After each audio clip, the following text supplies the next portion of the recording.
Can you tell me your full name? Howard Ray Davis. And what's your birthday? It's the 21st of December, 1943. And where were you born? Hugo, Oklahoma.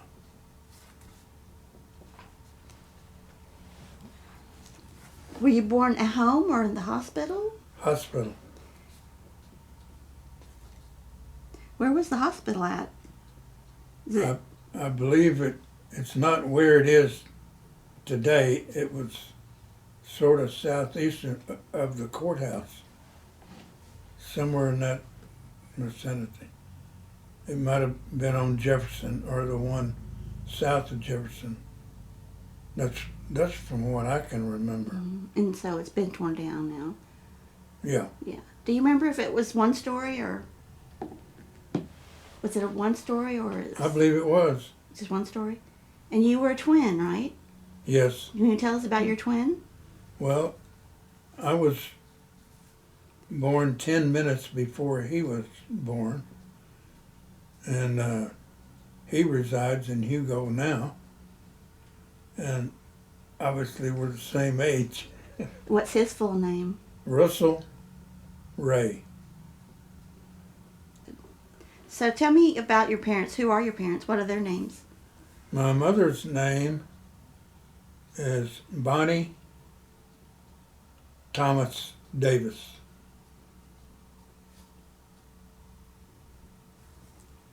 Father's name was Fred Warren Davis.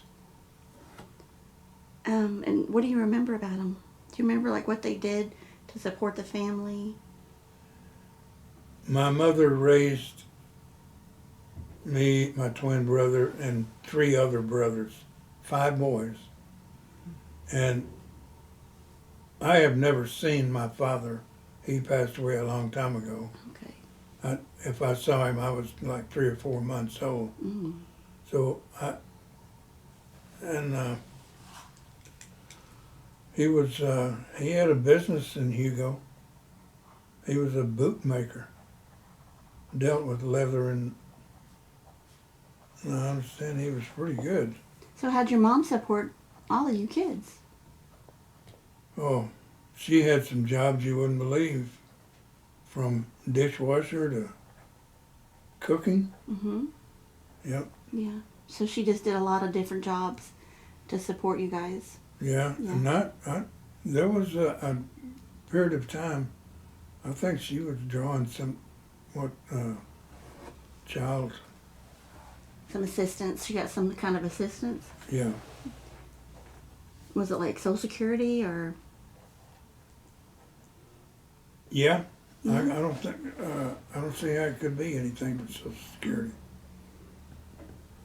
So was there anyone that helped her? Did she get help from her family, her parents? Yes, my grandmother, her mother, and my uncle, my mother's brother, yeah, they helped a lot, especially my grandma. Yeah, I would think she'd had to have a lot of help with that. Yes. So, when did your people come to Choctaw County? Roughly 1928, I think. And what they came from, like Sawyer. And before they were in Sawyer, they were in Arkansas. Okay. And that's about as far back that I can. Do you remember, like, did they immigrate from anywhere? Do you know if they were Irish or Native American or German in your background? Anything like that? Pretty much British. British. Yeah. European. Yeah. Mm-hmm. Yep. So what part of Choctaw County do you live in now, where you were raised? You want to know where I was raised? Mm-hmm. All the places? Yeah, give me all the places. Did you move a lot? Oh, Lord. Well, when I was born, Mom and my dad lived on West Sterrett. Okay. That was a pretty robust community back in 1943 until 1950 or 60. We lived right there on Sterrett. Then we moved out toward Goodland when I was like 4 years old, and my mother rented a place owned by Lois Wilson, and we also lived down the road to a landlord or a landowner named Trent McFerrin. Later, after that, we lived closer to Goodland, and that's where I started first grade, was in Goodland. Good. We lived out there at Jeff Goins' place. You do well to remember those names. Well, and then we also lived west of Goodland, 2 or 3 miles at the Fuller place. Then the last, no, wait a minute, we lived at one other place in the middle here. We lived at Cedar Springs, which I believe is, boy, it must be a spot in the road because, I've never heard of that. believe me, there was a Cedar Springs. And after that, we lived a period of time when I was in the 2nd grade in Irvin. I've heard of Irvin. And the last place we lived was Short's place. The Shorts used to have a business. What was their business? I can't remember.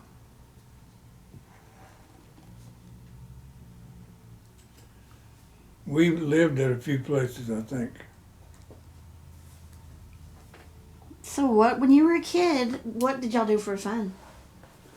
What kind of Fish. games? You went fishing? Mm-hmm. And only 1 or 2 of the older siblings hunted. And if we hunted, it was nothing but a .22 rifle. And but we subsided on lots of stuff that just growed, whether it be them pig apples or So grapes you foraged some wild things. Is that what y'all did? Yeah, a lot. To make ends meet. And my grandma and them would make jellies and jams out of it. What kind of things did y'all forage? Muscadine? Muscadine. And any wild fruit that we could, plums. Oh my goodness, lots of wild plums. Elderberry? You know what? I don't remember that. Oh, okay. But blackberries and no strawberries. That's a different crop. But we had fun. And y'all, did your mother can? Yes. Lots.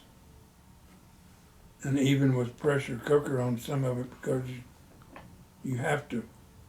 Peas and beans, you know about that. Mm-hmm. So y'all had a garden. Yeah. Everybody had a garden, didn't they? Everybody had a garden. So what kind of things did she grow in her garden? Potatoes, onions, okra, radishes, corn,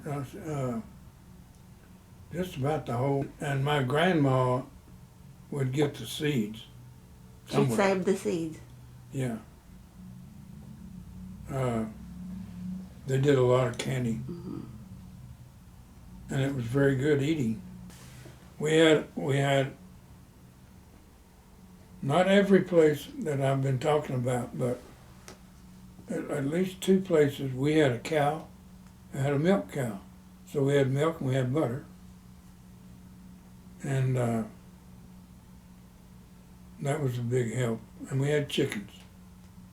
So just let your conscience be your guide about, if you got chickens, you got eggs, you got dinner. You got chicken too. Yeah. So did y'all have like indoor plumbing? What was the water situation and the electricity situation? Okay. Of the places that I just told you, none of them had uh, piped in water. They all had outside latrines, Mm-hmm. toilets, Mm-hmm. well water that you had to, Get the bucket and pull it up the road. yeah, Yeah. yeah, kerosene for lights, Mm. and heat to be warm was wood. The cook stove was wood. And a couple of these places had fireplaces built into the structure. So that's kind of the environment. Mm-hmm. It was pretty rough going, Yeah. Sounds like it. but you know, kids can have fun throwing sticks. So, did you have any games you played Yeah, when you weren't fishing? we would try to play baseball, or we used to make our own bows and arrows. So, you went to Goodland School. Did you attend any other schools? Around here, Mm-hmm. yes. I started the first grade and part of the second grade at Goodland, Mm-hmm. which was a place like a college campus. There was lots of grades 1 through 12. So, you were at the Goodlands Boys Home, what we call now the Goodlands Boys Home, and you went to school there. That's right. All the non-Indian people, you call it, just say whites, went to school at Goodland. They lived around in that area. So, it wasn't an Indian, was it Native American kids that stayed there or lived there at the time, and you went to school with them? Or, Yes, of course the Indian kids and the proctors or the foster people or and teachers, they Mhm. lived on campus. Yeah, Goodland was, I don't know if it was ever an orphanage. Yeah, but it was, but see, they had girls too. But they were Choctaw. Yeah, These- and they had all sports, you name it. Goodland had sports, including boxing, and they had their own garden, they had their own fruit trees. They had their own cattle, their own milk cows. That was, I'm telling you what, they knew what they were doing. And of course they were backed up by the Presbyterian Church, which started it to start with in 1848. That had a one-room school and had a woman teacher, a few kids, English language, and the Bible. That's what she taught. But then we went, I really can't remember, it wasn't very long at Cedar Springs. I think it was in the second grade from Goodland, and then from Cedar Springs to Irvine, because I remember there were 3 of us in the second grade in that one room school. And that was one of the houses had a fireplace, I remember that. And in the third grade, I was going to school at Third Ward here in Hugo. And they had a bus going down where we lived on the Shorts place. They had a school bus, and that's how we got going. And then in the summer after the third grade, we moved out west, western Oklahoma. Well, not western Oklahoma, but 50 miles west of, 25 miles west of Ardmore. Oh, okay. So we left Choctaw County and went to Jefferson County. Okay. So when did you return to Choctaw County? Well, to live here again, Mm-hmm. September of 2009. Okay. So, what are your earliest memories here in Choctaw County? Earliest memories? Mm-hmm. One is pretty dramatic. Okay. When we lived at what we call Lois Wilson's place, we had a human-powered lawnmower, if you know what that is. You push it, it spins. Yeah, Yeah. and there's something about it. If you turn it over not to mow and you push it, the only thing it turns is the two wheels. Okay. But if you pull it the other direction, Mm-hmm. it will turn that set Those of blades real fast. I was 4 years old.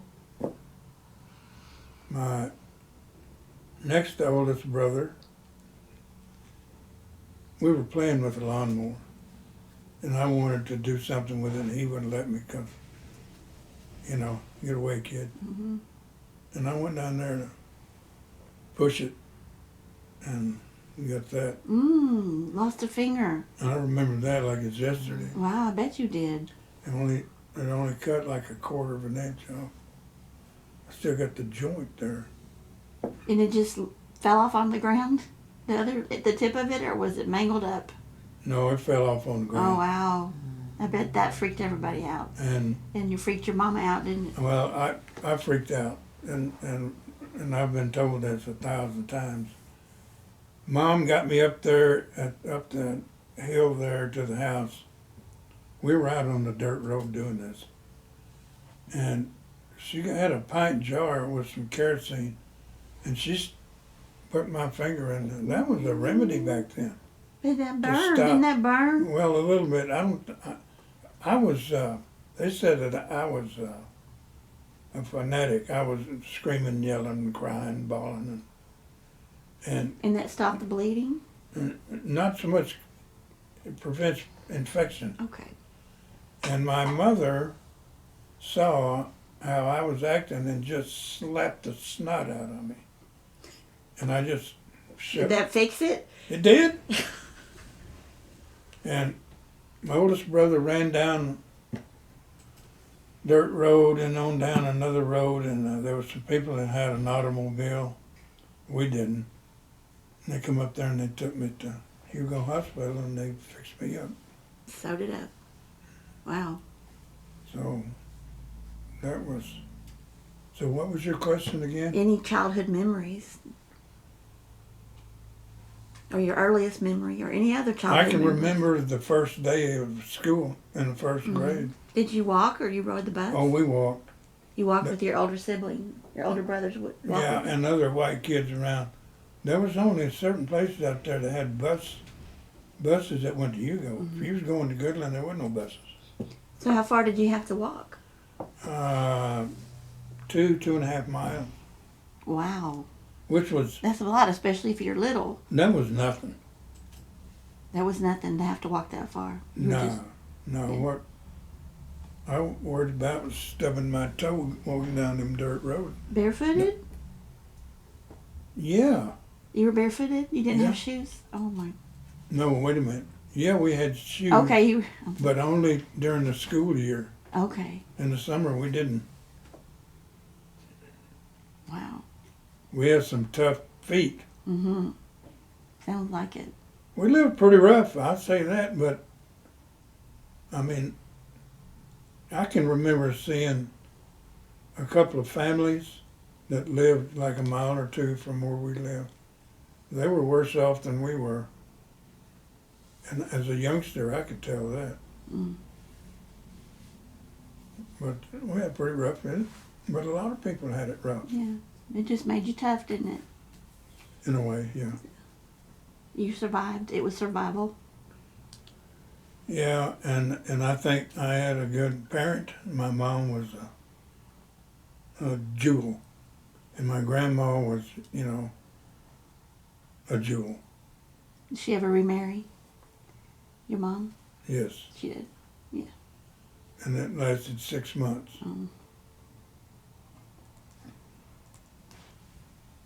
So she didn't have any. Did she have any more children? No. No. Okay. You don't speak any other languages? Yeah, just a little bit though. You do? What other language do you speak? Tagalog, What is that? Philippine language. Okay. Is that from being overseas? In the Army? Sorta, yeah. With the Army? Well, tell us about being in the Army. Well, that's a good question to start out with because I flunked out of Southeastern one semester and I didn't have nothing. And the coach said, why don't you just join the Army Reserve? Get you a job here in the summer at Durant. So I joined the Army Reserve. A year and a half later, thereabout, I quit college.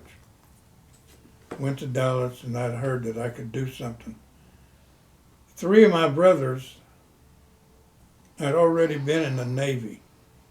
2 of them did a term and got out. My oldest brother put 23 years in. So I wanted to go to the Navy. And they would allow me to join the Navy or be discharged from the Army one day, And being oath of enlistment the next day. That's what I did.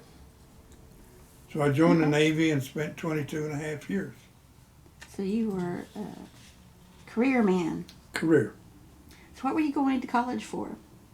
I was going to be a teacher and a coach. And then Education. You changed your mind. Yeah, I did. And I am so glad that I did. And nothing against, boy, I love teachers, but since the years have passed, I went to a couple of reunions. We call it the old Jocks Club. Mm-hmm. Okay. Athletes that went to Southeastern when we all did. And so only a couple of the guys that were my age and my year, I said, well, look, I guess you're retired now. I said, hey, like that. How did you like that teaching and coaching? And boy, I mean, it was like they give me a good look and says, are you crazy? I had to get a job. I couldn't afford to be a teacher and a coach. So anyway, what I know now, I am so glad I joined the Navy when I did. So, because I got to see a lot of this world, and I served on one surface ship and 3 different submarines. Wow. And that was... Was it scary being under the water like that in the submarine? Well, sometimes, but it depends on what your operations are and if it's classified or not. So where have all the places that you've been? The Philippines, where else? Japan. Mm-hmm. 3 of the submarines that when I reported on board, the craft, the submarine, were sitting at the pier in Pearl Harbor, Hawaii. Mm. One of those was there when I left. 2 of the other 2 changed home ports. One, the only one nuclear submarine I was on, changed home port to Seattle. Then the other one, my last submarine and last ship, transferred from Pearl Harbor to Sasebo, Japan, which is southern Japan. I enjoyed Hawaii, but I'll tell you what, it could get old. Can it get old? Yep. Yeah. Believe it or not. What would you get tired of in Hawaii? You don't see as many new places as you can, like where you live here. It's kind of... So it's small. It's so small that... Yeah, it's sort of. So were you in combat? Did you experience combat with anybody? No, the only thing is we got chased by... We submerged on a submarine once and was trying to outrun or outsmart. Not trying, we did. A Korean North Korean vessel. Mm. And that was kind of tense. But during the highlight of Vietnam, I was on a surface ship, not submarine. And it was a big cargo ship, and we were in what they call the Tonkin Gulf over in South China Sea, and we delivered goods and what have you to the warships that had guns and missiles, so they could stay out in the water long enough. Mm-hmm. And they had oilers with fuel, and they had big old cargo ships with jillions of ammunition and bombs. But you know, this support allowed the actual aircraft carriers. It was lively. But we never. A ship just behind us got hit one day Mm. and did some damage and killed a couple of sailors. We found out. A Navy destroyer. I think the name of it was the USS DuPont. But that's the closest we came to. So how old were you when all this happened? Well, see, I was 22 when I joined. Okay. I'd already been at Southeastern. Well, the year I joined, and that next December, I was 22.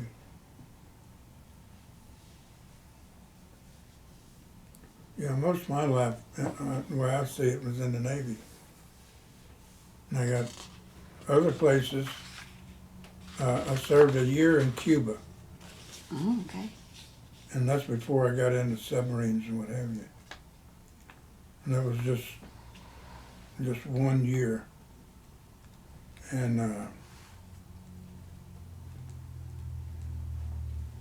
let's see, where else did I? Washington, D.C. I was stationed. Oh, okay. Yep, not far from Capitol Hill. Though you weren't on a ship there, though. No, that was shore duty. Okay. Shore duty. And I served at a naval air station for 2 years, shore duty.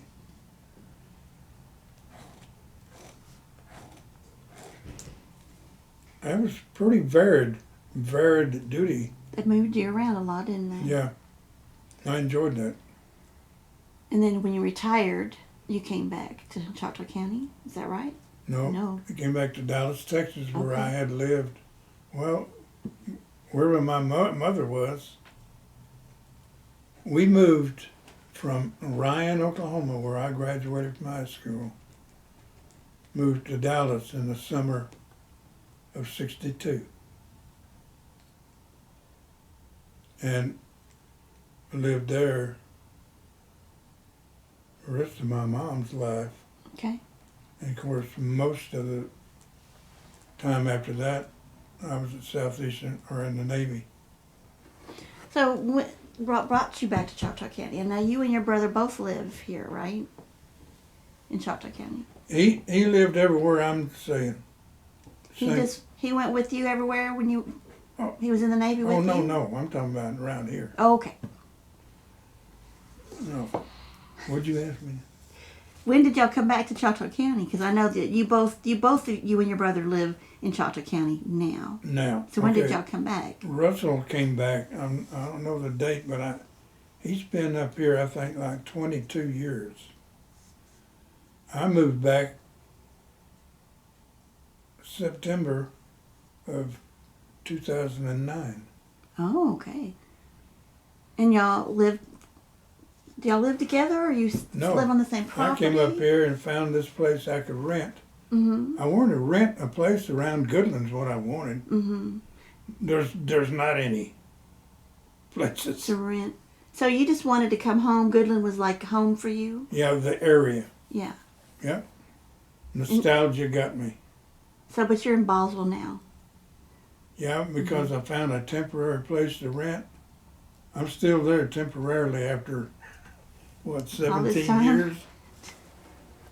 And your brother is in Ballsville too? No. He lives where my grandma lived. Oh, well, why can't you live there with him? No, wrong.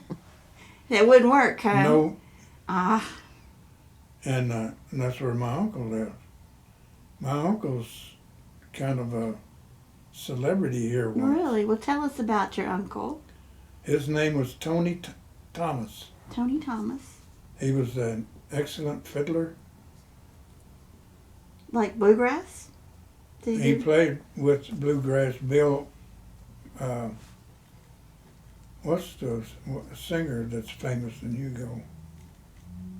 Bill Grant. Mm-hmm. Bill Grant. And now this was all before the guy that did rock and roll really made a hit. TJ, see, too old, Mm-hmm. can't remember. But Tony Thomas, he actually ran for mayor of Hugo. Did he? Yeah. I think in the early 70s. But he accomplished something that's quite unique. He had a horse, a big paint horse, named it Comanche. He got this idea he was going to go across the country. He knew he couldn't afford it. And back then, picture this, 1939. He got on that horse right over there on Sterrett Okay. and rode to New York City. How long did that take him? It took him, I'm pretty sure, it was 5 months and 18 days. Wow. Because 39 was when the New York hosted the World's Fair. So why did he do that?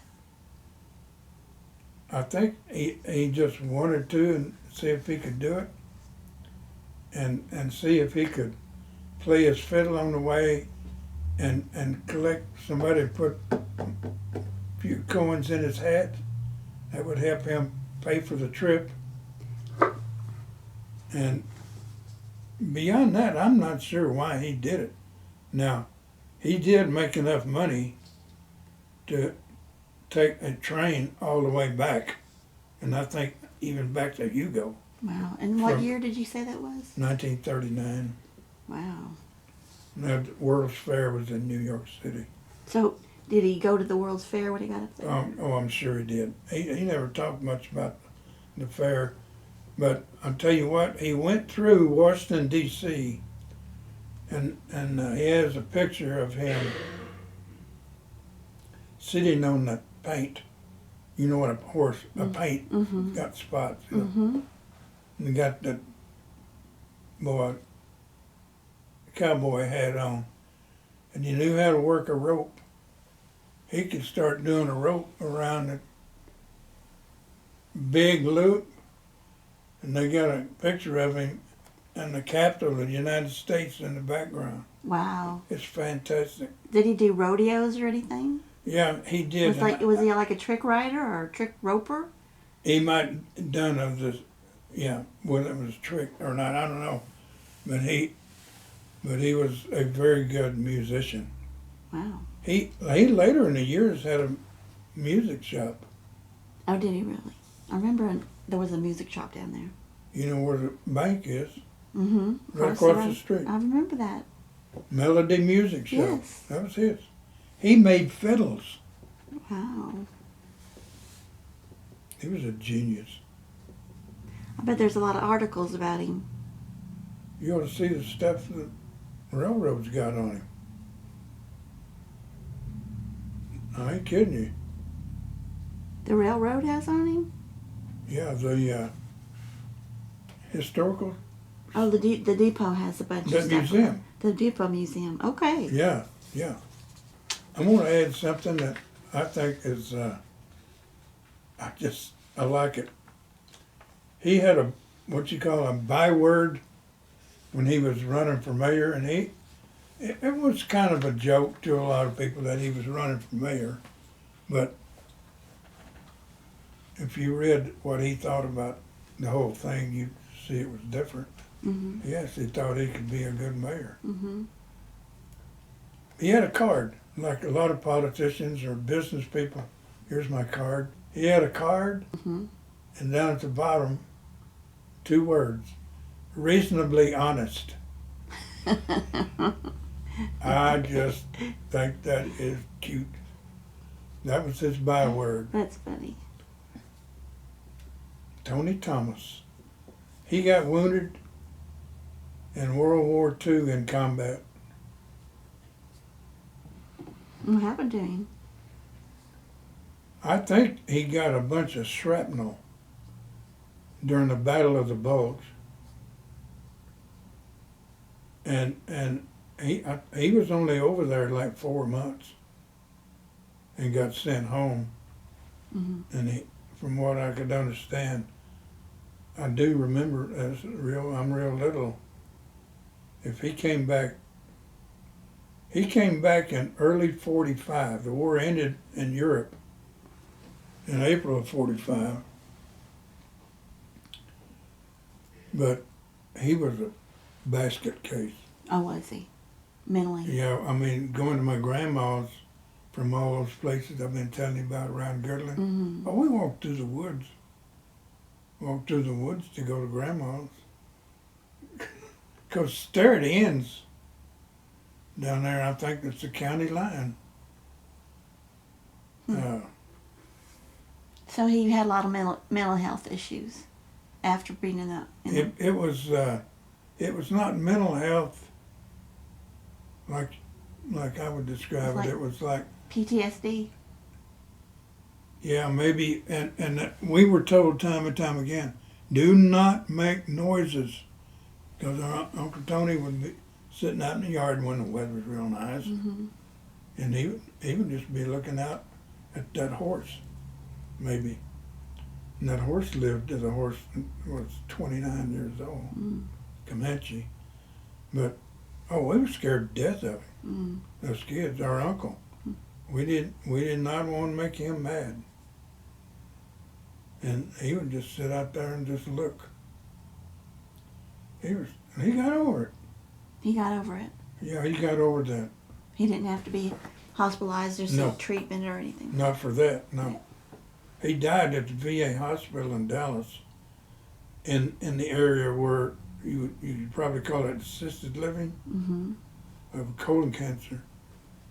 And he was 86. Where's he buried? Oh, yeah, in Sawyer. He's buried at Sawyer Yeah. Cemetery. That's where I'm going to be. Yeah. My headstone's going to go. So is there a family plot in Sawyer? Yeah. Yeah. Is that where your mom's buried out there? No, my mom is buried in Dallas. Oh, okay. So what family do you have that's buried in Sawyer Cemetery? Well, okay, Uncle Tony, Mm-hmm. his sister, my mother's sister, Aunt Ruth, my grandmother, Elizabeth Thomas,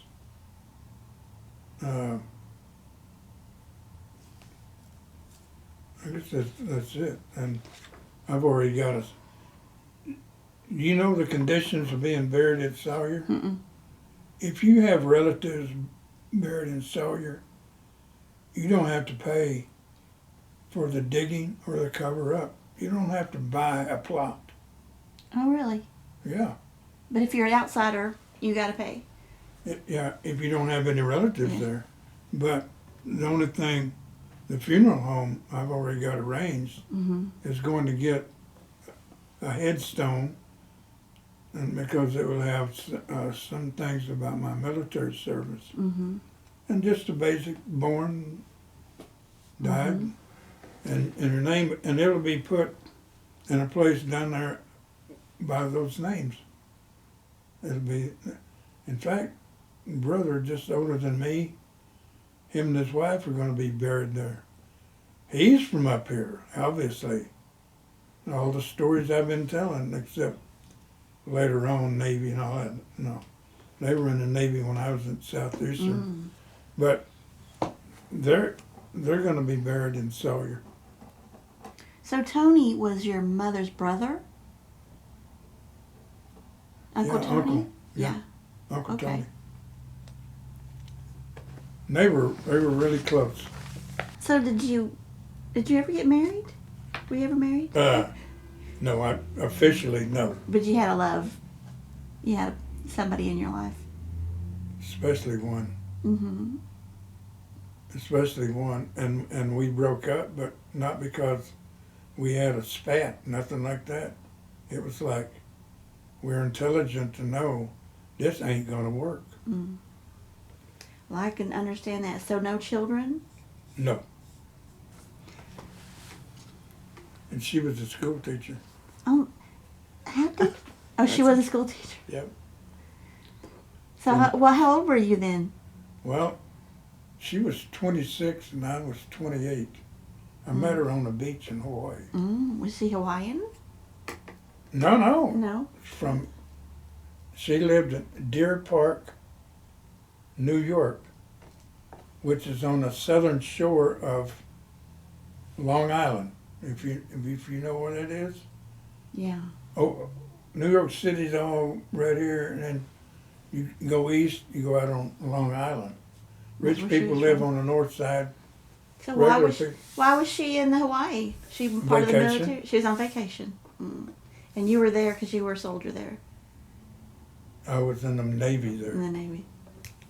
Yeah. And see, I was stationed later in our relationship in Washington, D.C. area, Arlington, Virginia. And I would go up get on a jet at Washington National Airport, and 28 minutes later to be landing at LaGuardia in New York. She'd pick me up and we'd go do whatever we do. But there are several factors were just not going to work. I could understand that. And not nobody's fault. It was just the reality of something. Mm-hmm. And we were civil enough to realize that. So did you keep in touch with her? Yeah. Yeah. But then that dwindled. And believe it or not, I was introduced to her by a guy on my ship who his girlfriend at the time in Hawaii, he later ain't married, were his girlfriend Susie were classmates with the girl that I have been telling you about. Mm-hmm. And they my buddy come over to where I was, whatever I was doing on the beach that day. He said, "Come on, I want you to meet somebody." And I went over there, and there is Evelyn. That was her name. And I think I said, so, no, they were discussing what my buddy and his future wife were going to do that night. And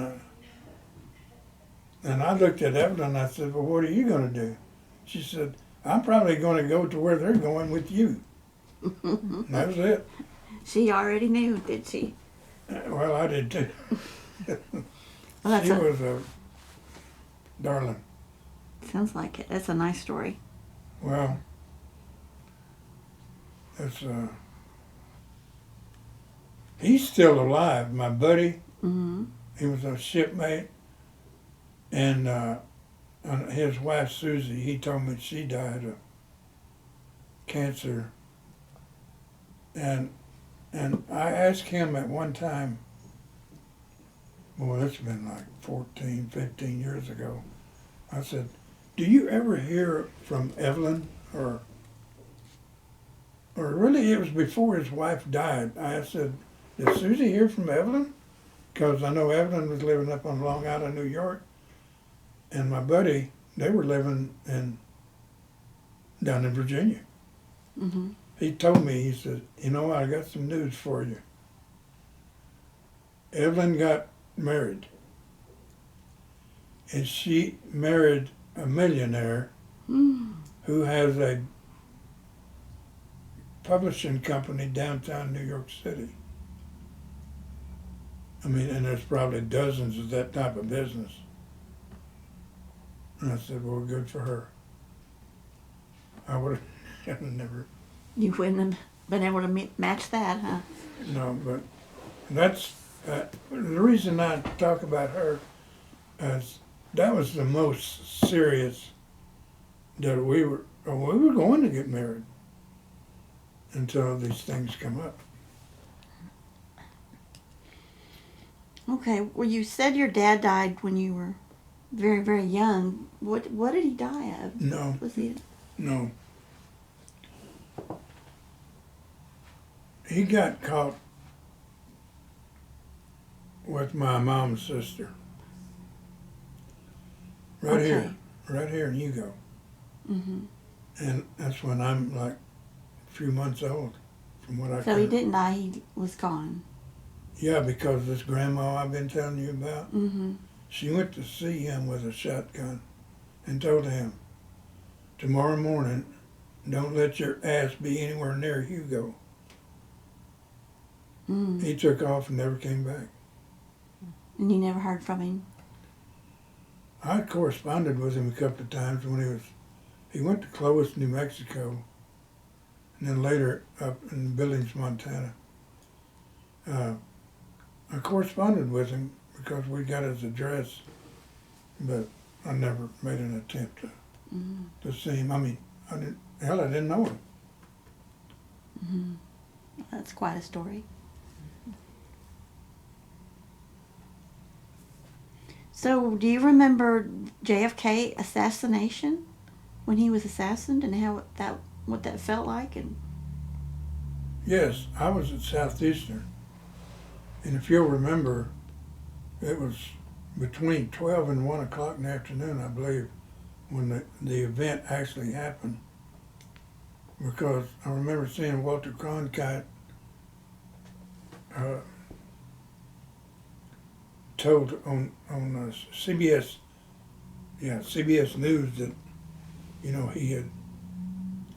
the president is dead. mm-hmm. Well, during that hour period between classes over to barracks there at Southeastern, Mm-hmm. we would watch cartoons at noontime. And then this came on. That was big stuff. So why did you ask that about JFK? Because you said that you were in Dallas and 62, so I figured you were in Dallas at that point of 63. Just made me think about that. Well, you know what? Yeah. You're right. My mom was living in Dallas, but I was up in Durant. Mm-hmm. Oh. That's what I mean. Do you remember what presidents? U.S. president. Mm-hmm. During your lifetime, do you remember which presidents? Do you remember? The first one I remember was Milhouse, Richard Milhouse Nixon. And I was sitting in the Los Angeles Memorial Coliseum watching a football game. And it was known that at halftime, Nixon would be walking from one side to the other side of the stands. Mm-hmm. And I saw him. I saw You saw Nixon. him? Mm-hmm. Okay. And it was more of a pest than anyway. It wasn't. It wasn't like today. The next president that I can remember I saw was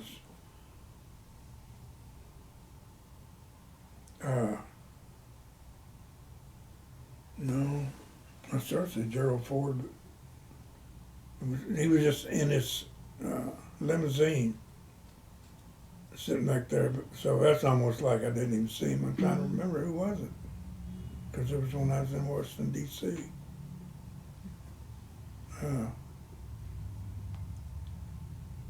That's the only ones I ever saw.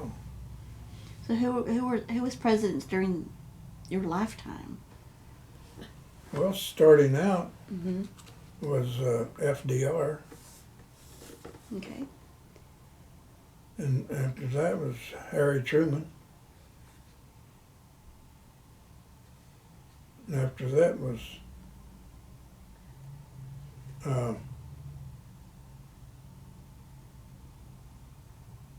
LBJ, was no, Kennedy.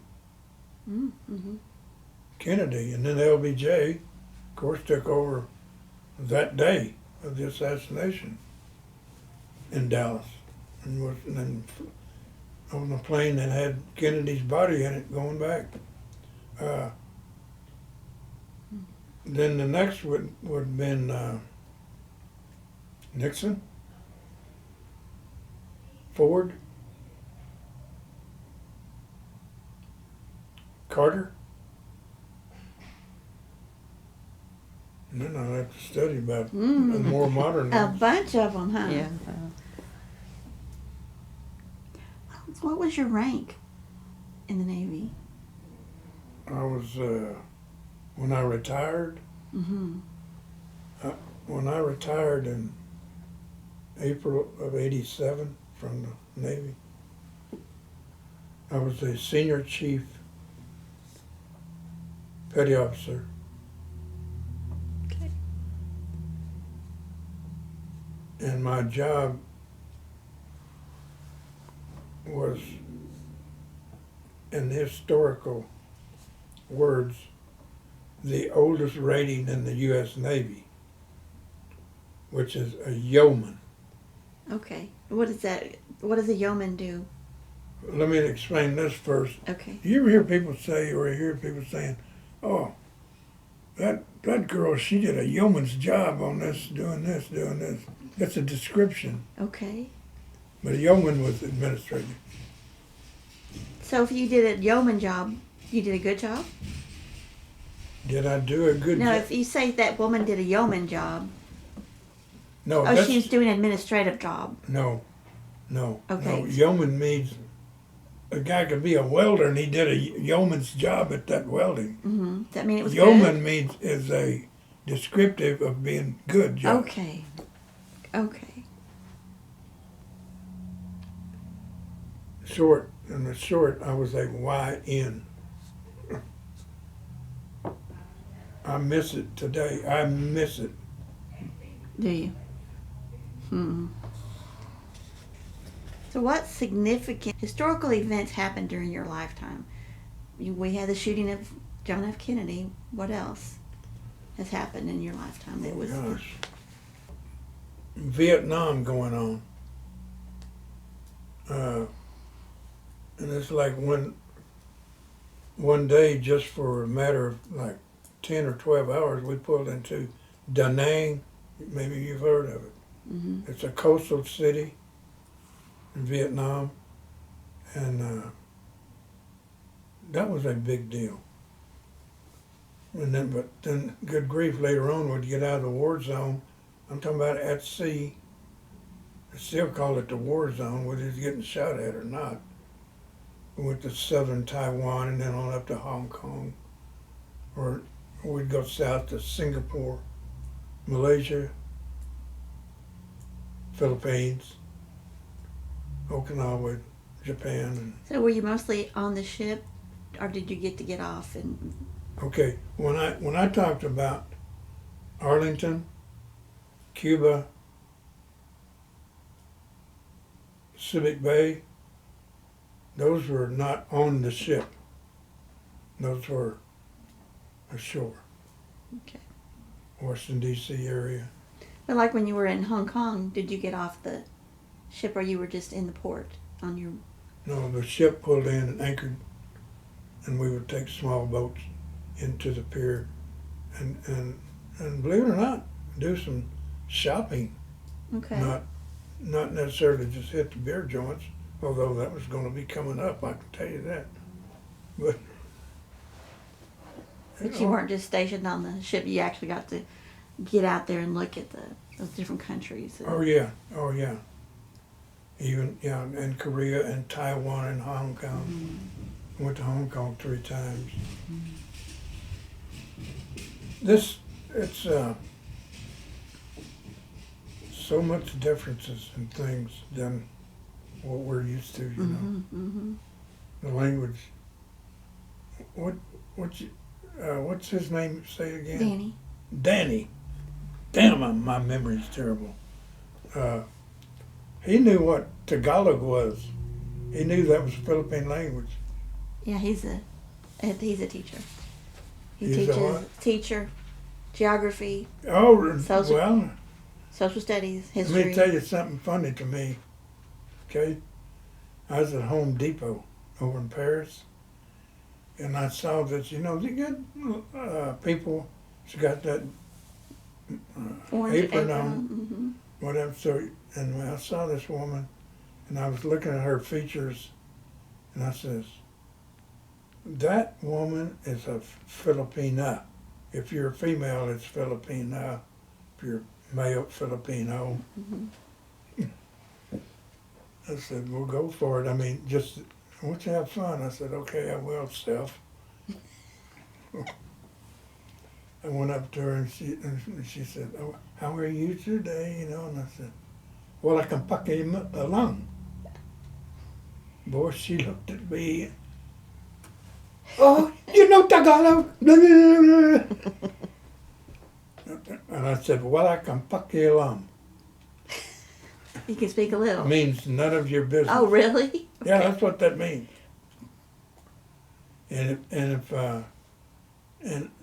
And she asked me another question, and I said, "Hindi ko maintindihan," which means I don't understand.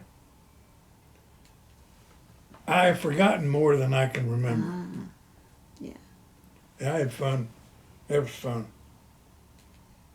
Filipino people are something else. Anyway.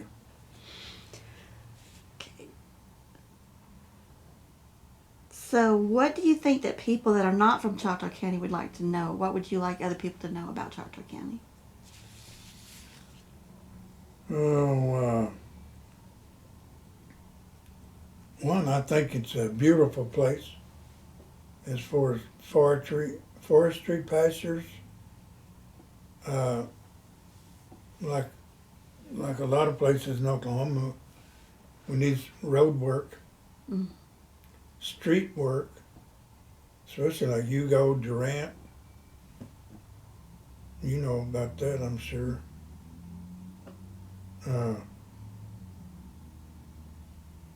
I think people's attitude are pretty good around here. People are pretty good around here. I've got quite a few friends, I think. And I've got a job, and I do it 3 or 4 times a year. I'm a pollster. I work at the voting precinct, which Boswell is the biggest one in this county. Is it?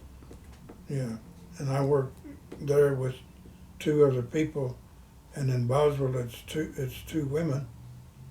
That one has this job, one has this job, and I have my job. Which turns out to be like a 14-hour day. I would do it, they pay us. I would do it for nothing. It's just meaningful to me to watch people come in and express their political views with a vote. Do you want to talk about your political views? I can, but you'll have to stop me if I get out of line.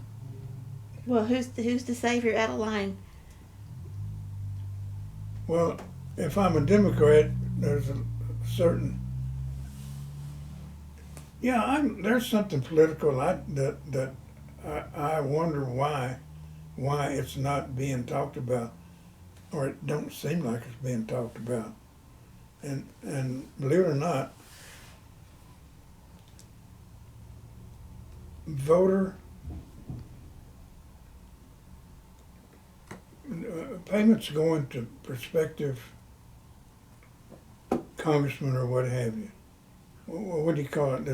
It's an act about billionaires giving certain candidates millions of dollars. You got other candidates getting 25, 5, and 10. I know what you're talking about. I don't know what the act is, but I know they get this donated money from these there needs to be a limit or something on, what is that? I can't get the term in my head. Can't think of it either. I ought to know that. But you know what I'm talking Yeah, about. I do. I know what you're talking about. It's the campaign fund. Campaign finance. Mm-hmm. Campaign finance reform. We need something on that. Mm-hmm. Well, hell, the Democrats are not even discussing that. Maybe they got too much on the plate, but that's one thing. Mm-hmm.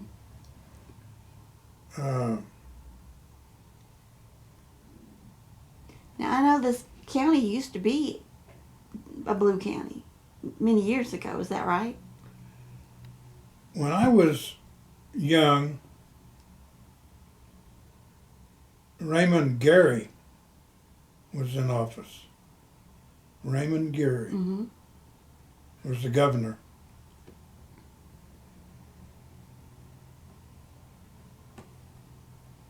When Sam Rayburn stepped down from Speaker of the House in D.C., he was relieved by this fellow from McAllister. So Raymond Gary was a Democrat or a Republican? I'm pretty sure he was a Democrat. Okay. Oklahoma was Democrat. Yeah. And this guy that took over as, no, I'm sorry. We had a congressman. We had a senator that went to Washington. No, dadgummit, he was a congressman, a representative, and he relieved Sam Rayburn as Speaker of the House. That was big stuff, because back then, Speaker of the House had a lot of power. So why did they get rid of Rayburn, as Speaker? age, I think. Oh, really? Yeah. They Oh, he'd just been voted him out. Well, it was a nice way to go. He was so respected. They said if you want to get something done in D.C. when Sam Rayburn was Speaker of the House, Mm-hmm. just go ask Sam. It'll be done. That was kind of the way they thought about some of this. Mm-hmm. Carl Albert is the guy from McAllister that relieved Sam Rayburn as Speaker of the House. So we had a Texan up there, head of the House of Representatives, and an Okie took his place. Mm. So when did it change to a red state? I don't know that. I was overseas or something, I think. Okay. I don't know. I used to vote by absentee ballot, Mm-hmm. but When you got back, it was red. you know what? I don't really know when it turned red, but I know it's redder than red. You know that. Well, is there anything else you want to add to this interview? More. Anything you could think of?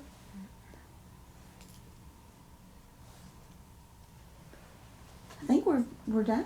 Well, if that's It's been done, over an hour, so that's pretty good. well, that's good. If you can make anything out of it, Did you have some pictures? no, and That's I okay. cannot find. Okay. I got this beautiful picture of my mother standing. She's standing here. My oldest brother is here. Next down from him is this. There's two in front of my mom. And then there's Joe, who's just older than me, and me and Russell. And you can't find it anywhere. No, I've got it in the house somewhere. Mm-hmm. But it's a black and white. It's a real clear picture. But you have to look at what we're wearing, for one thing. Okay. It wasn't something ragged or nothing, but we were kind of dressed up. It's a really cute picture. Oh. So where did you go to church? Did you go to church? Oh, Lord. We just thought we were dead. Why did I say Lord? Especially when we lived at Short's place, the last place we lived there before moving out west of Ardmore, because they needed cotton boll pickers out there. That's one reason we went. And a consolidated school, they needed students. Well, there's 5 students coming at once, you know. So you picked cotton. It's called pulling bowls. Mm-hmm. Where we were at, picking cotton was terrible. That pod is dry, has to be dry for the cotton to be pickable. Tears your You can fingers tear up. your fingers up. I've heard that. And but pulling bowls, they got to where the gins, they could just get the cotton out of the Okay, so you didn't have to pull them out of the pods. You just pulled the pod. bowl pod. Okay. Yeah, just pull the pod with the cotton in it and throw it in the bag. Okay. And we tried to do that when I was in the 4th and 5th grade. Anyway, Did you get the money or did your family get the money? my mother did. You didn't get anything? None. But she was a good cook. And so where'd you go to church at? Oh, I need to watch myself on this. They had a bus that would come out in the communities around that area. I'm always pointing southwest there. Assembly of God Church. In Hugo? Yeah. Okay. There's nothing there now. Mm. It's concrete parking lot. Mm.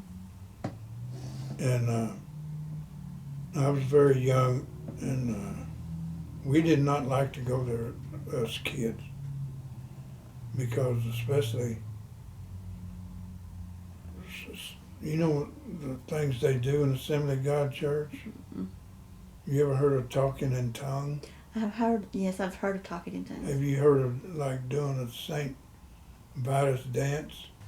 This is where all of a sudden some woman or some man gets this urge and they just start going around real fast like this in a circle and saying, "Oh, it scared the hell out of us." Well, did it happen every Sunday? Did the talking in the tongues and the dancing was that every time or just occasionally? You know, I don't remember that much, but I But know I did not like going to that church.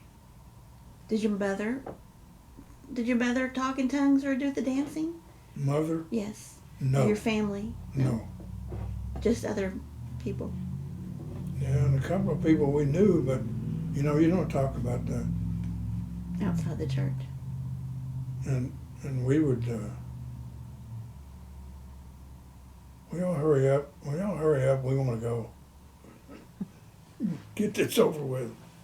As a kid, I did not like that.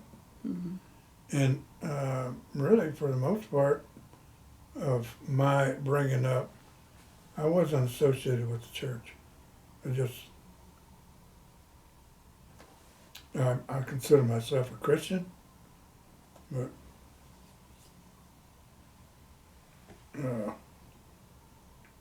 not active.